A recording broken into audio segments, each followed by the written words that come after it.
Garden Basics with Farmer Fred is brought to you by Smart Pots, the original lightweight, long-lasting fabric plant container. It's made in the USA. Visit smartpots.com/Fred for more information and a special discount. That's smartpots.com/Fred. Welcome to the Garden Basics with Farmer Fred podcast. If you're just a beginning gardener or you want good gardening information, well, you've come to the right spot. Are you familiar with the donut peach? If not, we'll tell you all about it on today's edition of Fabulous Fruit Fridays. And we'll shine the spotlight on one particularly delectable variety, the Scarlet Halo Donut Peach. Fruit tree expert Ed Livo of tomorrowsharvest.com tells us all about it. One of the more frequently asked questions we get here is, how long should I run a drip irrigation system? Our resident retired college horticultural professor, Debbie Flower, answers that question while contemplating another question from a listener about their dying loropetalum shrubs. Say, you want to grow salad fixings in a hurry? We talk with Brad Gates from Wild Boar Farms. No, not about his tomatoes, but about a quick and easy way to grow greens he's experimenting with, even in hot summer climates. It's all on episode 98 of the Garden Basics with Farmer Fred podcast, brought to you by Smart Pots and tomorrowsharvest.com. And we'll do it all in under 30 minutes. Let's go.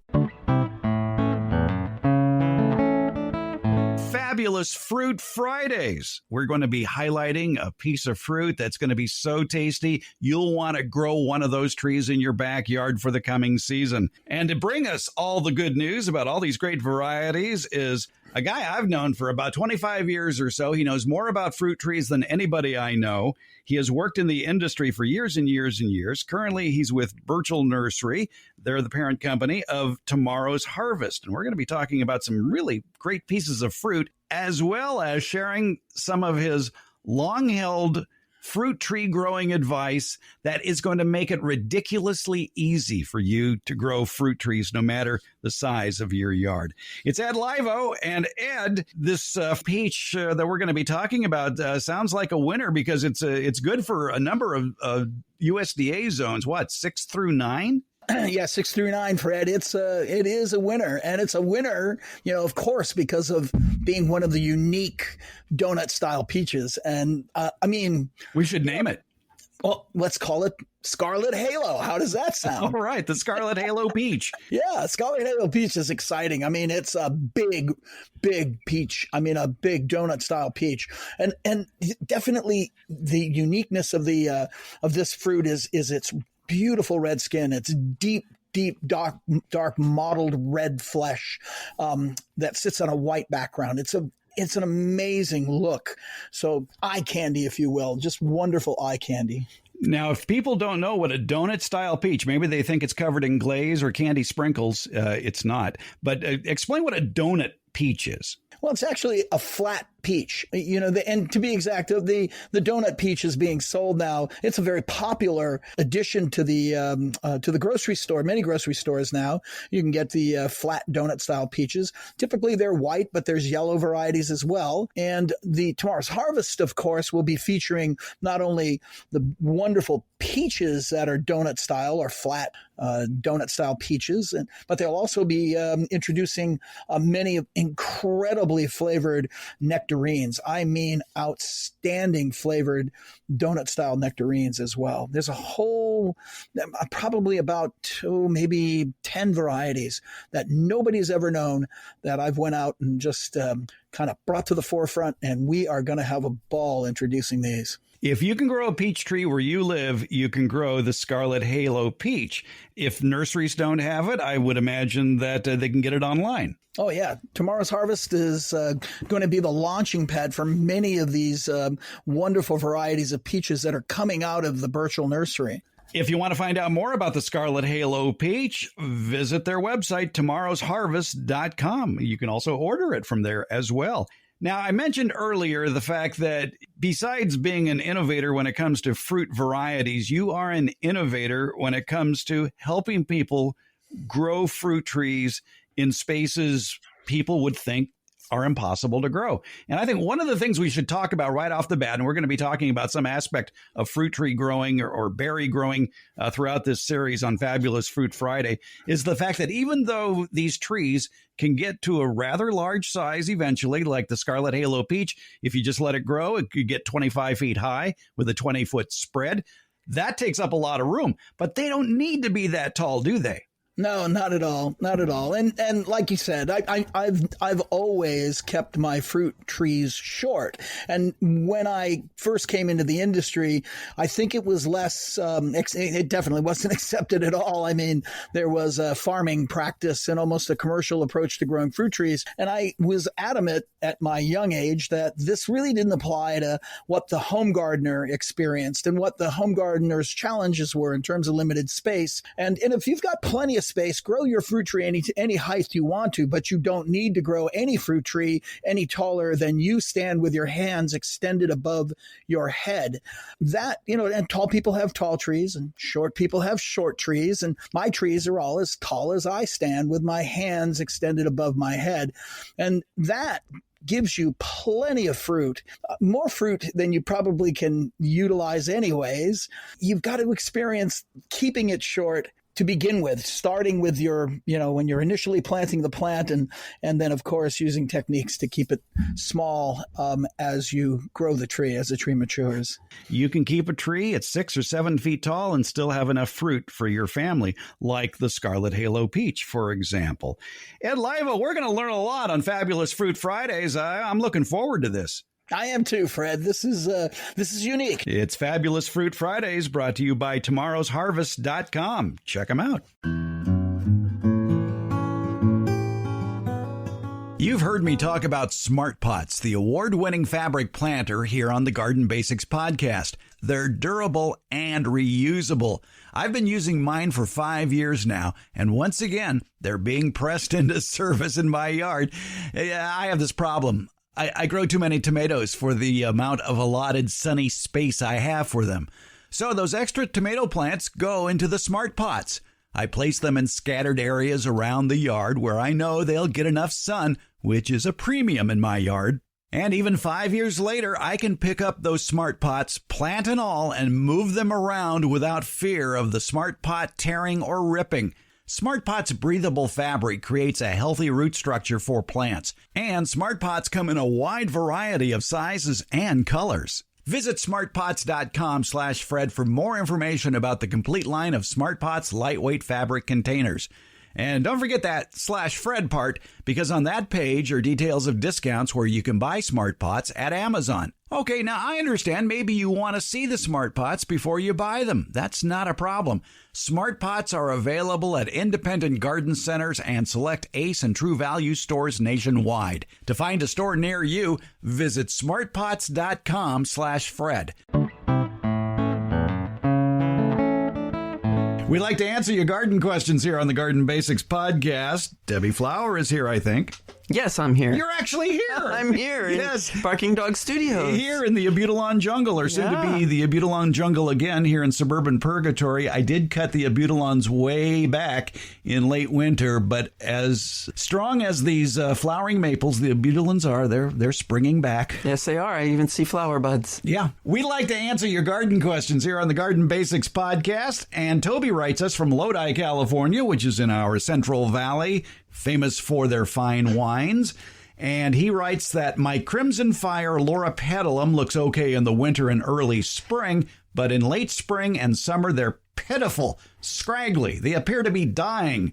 A few years ago, we hired an agricultural specialist who fertilized the shrubs and told us to cut back on the watering. They improved only slightly for about 2 months and then returned to their pitiful look.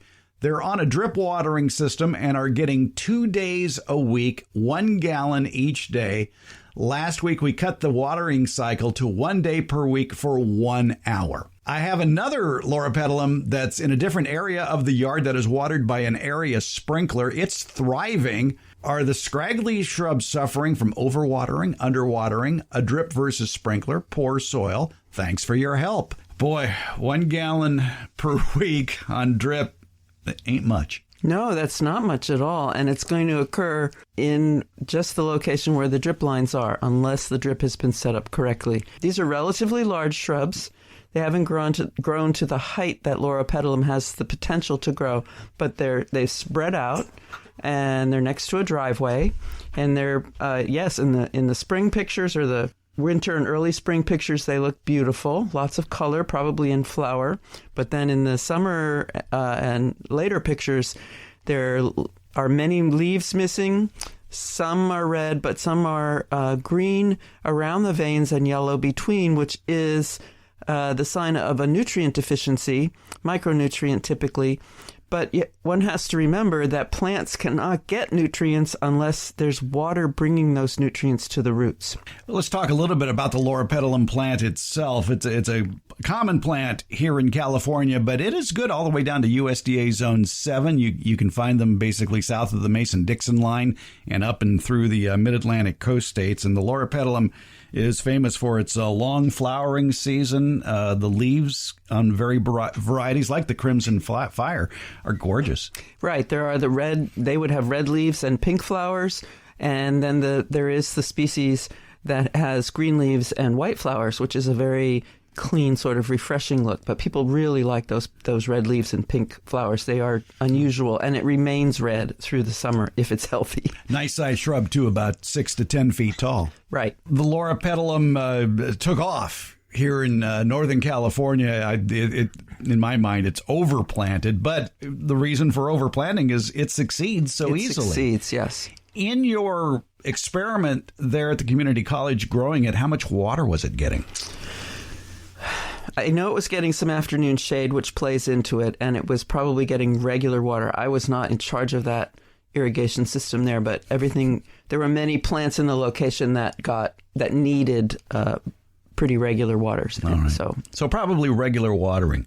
Probably regular watering. So twice, at least a week, maybe 3 times a week, and enough water to wet the whole root zone. Right. You know, when it rains everywhere. Yes, well, yeah. I mean, when you get a storm at your property, it rains on all the land. It's not in a single line. It's not in a single line, right. So when I set up drip systems, I like to set them up so they wet the whole area. I may only run them once every 2 weeks for my very drought-tolerant plants, but all of the soil gets wet. That means the roots can go where they want. The plant will be stable. The nutrients from all the soil will be available to all of the plants. Drip in the past has, especially on a new landscape, when they put it in, they tend to put one emitter at the base of the plant. And that has its logic. It's a small plant. It's a small plant, and you have to keep that container media moist until the plant establishes. But in the 6 or so weeks that the plant establishes, the roots have moved out of that, away from that location, and they need water now. And so you have to continue the drip system all the way out, or somehow wet the soil all over under that plant, not just at the trunk. And that's what we don't know about Toby's line of loropetalums, which in his picture sort of line his driveway. We don't know if how many emitters are on each plant. But if you are planting a row of shrubs like that, your best bet is using the 1/2-inch inline emitter tubing, where the emitters are spaced either every 12 inches or every 18 inches, and run them like railroad tracks on either side of the plant. Ideally, on a mature plant, maybe halfway between the trunk and the very outer canopy of the plant. But as that plant grows, you need to move those lines a little further out. Right. Roots on a plant will grow 2 to 3 times the height of the plant away from the trunk. So if the plant is 3 feet tall, then the roots will grow 4.5 to 6 feet to even 9 feet away from that plant. But they'll only go there if there's water. And so we need to provide water for a large swath of the soil underneath the plant. Yeah, I doubt if there's much water underneath his asphalt driveway that's next to the loropetalums. Asphalt does breathe, but it doesn't tend to. Actually, sometimes you have plants growing right along the driveway, right at the edge of the asphalt, because when water does seep in under there, it doesn't evaporate. Yeah, that's right. And if that driveway is beveled to the point where water is running off towards those plants, that might be its best source of water. And that might be why it looks so good in late winter, early spring, because that's when we're getting rain and it is watering those plants. All right. So, Toby, I think you can either move to Seattle where it rains year-round and grow them there. Oh, you don't want to do that? Okay, then probably rejigger your drip irrigation system so that there is consistent water throughout the entire root zone. And then the magical question, how long do I run my drip irrigation system? Right, and that does not have a single answer. It's our favorite answer. It depends. It depends, yeah. He mentioned, or part of his question was, is the soil the problem for the plants? We don't know anything about his soil. Mm-hmm. And that's what you need to know also to understand whether you need to water once a week if you're in a heavy clay, or twice a week if you're in a, let's say, clay loam, or 3 times a week if you're in a loam, or every other day if you're in sand. So it depends on the type of soil you have, whether you have a hard pan down there somewhere, and if there's any slope. So, Toby, probably the best advice we could give you would be, okay, turn on your water system the way you normally would. The next day, go out there and dig around those plants towards the outer canopy of the plants. Dig down 8 inches. Is the soil moist or is the soil dry? Do that in several places around each shrub and come to your own conclusion as far as, is it too wet or is it too dry? If there's a line on this at a sports book, I'll take too dry. Yes, I think it'll be too dry as well, especially if it's not near that drip emitter. And you want that water to go 8 inches deep because you want your roots down there so the plant is stable, and you want it moist all around the plant. And that, I think, Toby's not going to find that. So more emitters are going to be needed. Yep. Time to rework the drip system. I mean, it's pretty easy to lay down the new half-inch drip lines with the emitters built in. You buy a couple of 100-foot rolls probably and put them down there, connect them. You may be able to connect them to your current system. And you're going to have to figure out on your own just how often to run it. But always think in terms of drip irrigation of running it for hours, not minutes. Yes, if they're half gallon per hour, then you're going to need to run 2 hours to get a gallon.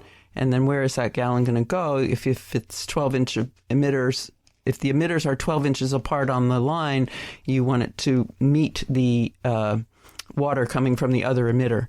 But that also is soil dependent. All right. So we hope that helps, Toby. Get down there and start digging and see how moist that soil is. Thanks for your help on this, Debbie. Always a pleasure, Fred. Thank you.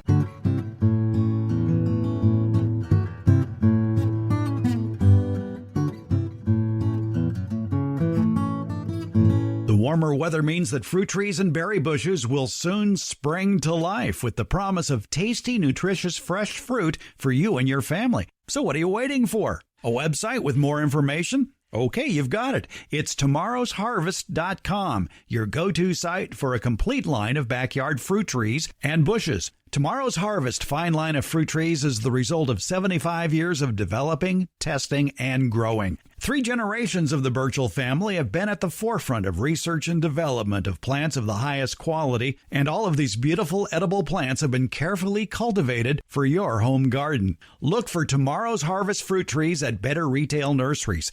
And if your favorite nursery doesn't carry any of Tomorrow's Harvest fruit, nut, and berry varieties, you can order them directly from tomorrowsharvest.com. And when you order them online, they come in plantable paper pots ready for you to stick directly in the ground, pot and all. Let the Burchell family's 3 generations of experience take root in your home orchard, landscape, and garden. Tomorrow's Harvest. It's goodness you can grow. If you want to find out more about their nutritious and delicious fruit and nut varieties, visit tomorrowsharvest.com. So I was looking at Instagram the other day, and up popped Brad Gates' feed from Wild Boar Farms, and he was doing an experiment with lettuce, and I totally stole the idea. It's called a cheapskate salad bowl. If you want greens in a hurry and you want to be able to grow greens in the summertime before they bolt, this is a cheap, easy way to have a year-round supply of lettuce and other greens. First of all, Brad Gates, thanks for joining us, and tell us a little bit about Wild Boar Farms. But let me tell everybody that if you like tomatoes, if you like to grow tomatoes, you need to be familiar with Wild Boar Farms. Yeah, thanks, Fred. Living and breathing tomatoes for the last 25-ish years. But yeah, I like to grow everything, and that was just something I hadn't done in several years, and I thought this would be the perfect time to bring it back and try to share it too, because it's such a quick, easy, satisfying training wheels almost method of growing some food. And it's perfect for kids. It's perfect for adults. It's perfect for if all you have is perhaps a part shade patio, you could do this.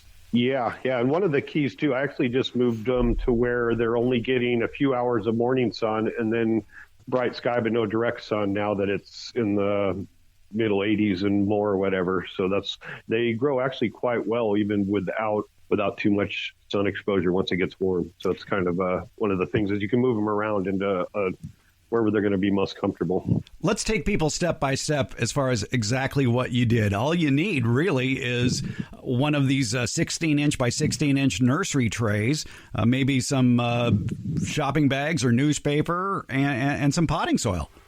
Yeah, it really was that easy. And about a pinch of lettuce seed is maybe what it amounted to.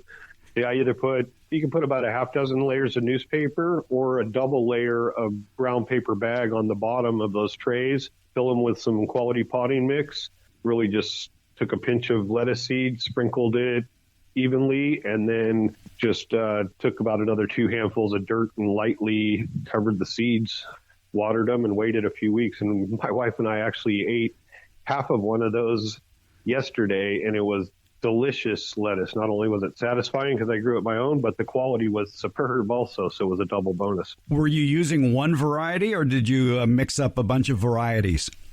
I did 2 that were just like a romaine style, and I did 2 that were a mixed green, just a mix of about a half dozen different types of lettuce.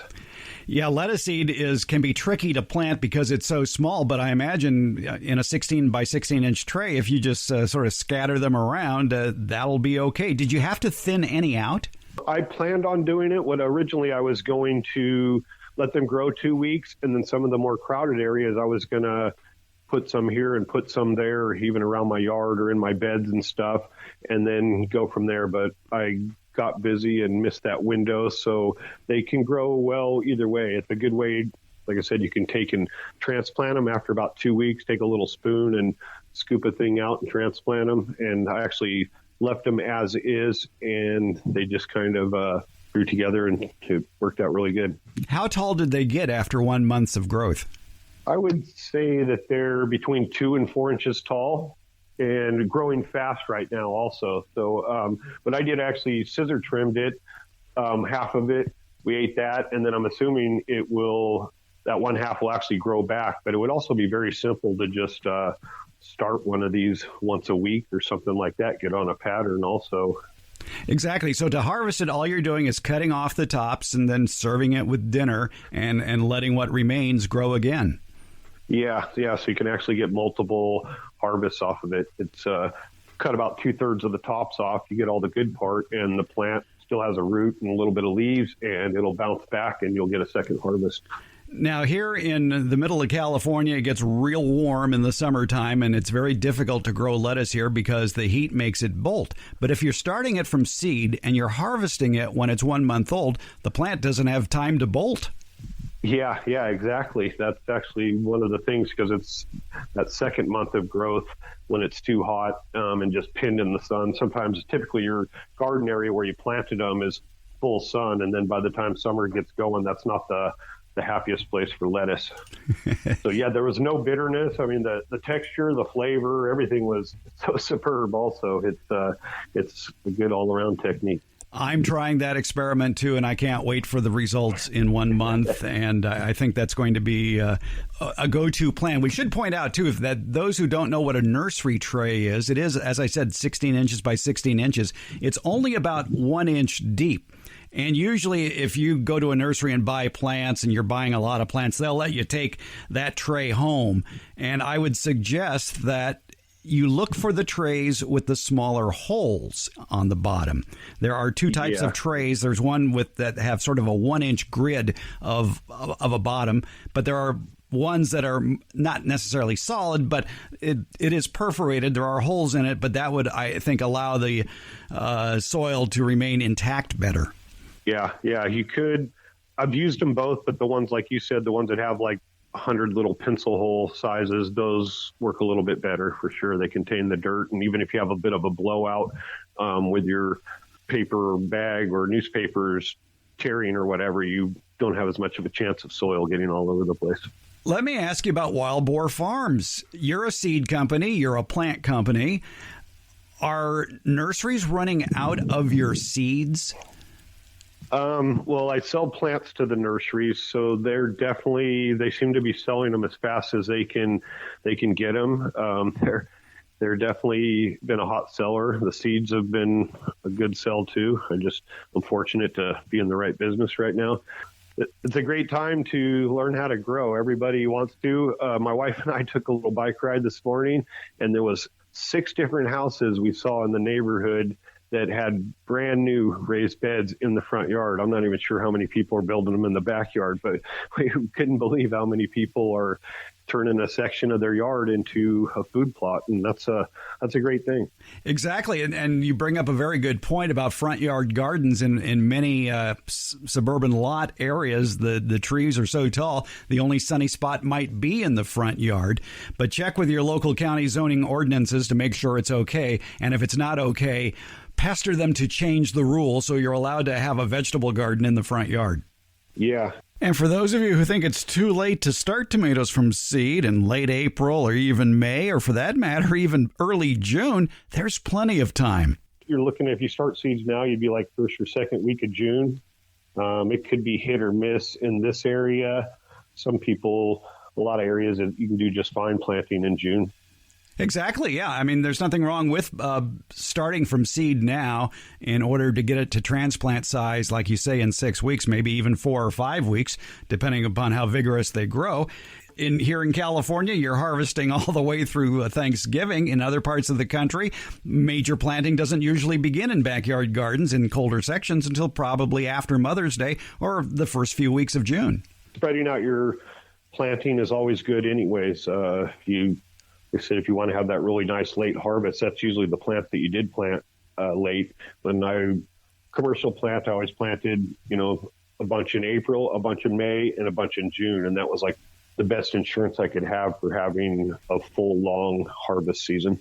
Well, I would advise people that if you're now curious about Wild Boar Farms tomato seeds and you want to order some, you better do it quickly. The website is wildboarfarms.com, and grab the seeds while they're still available. Brad Gates of Wild Boar Farms, thanks so much for telling us about the Cheapskate Salad Garden, and I'm looking forward to that. All right. Well, thanks, Fred, and thanks for sharing.